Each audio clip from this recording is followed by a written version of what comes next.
On November 19th, Assabet Valley Regional Technical High School hosted the first LEGO League qualifier for middle school LEGO robotics teams. Teams competed in different time challenges that they'd been preparing for since August. We have 23 robotics teams. They're made up of middle school students. So over the past few months, these teams have been working on solving missions. So there's different missions, and they all have to do with animals. So these kids have been trying to figure out how to solve a problem. So we're getting the first steps in STEM. So we're trying to teach them the engineering and math and science. It's cool stuff to do, and you can solve problems with it. Along with robotics challenges, teams were required to create a presentation on how humans and animals interact.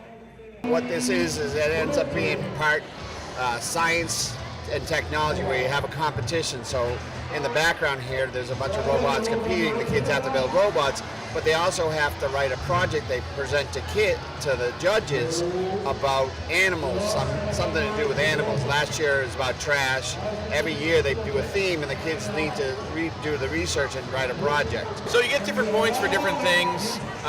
There's different missions, and each mission is worth a different amount of points. If you can move the shark to one area, it's worth some points. If you move it a little further to a different area, it's a little harder to get to, it's worth even more points. I think it's 10 and 15. And then there's a milking machine. If they get the milk to come out, it's worth 15.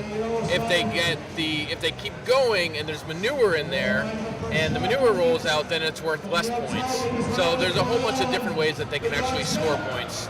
So most of this is more about the judging, the core value of the project and the robot.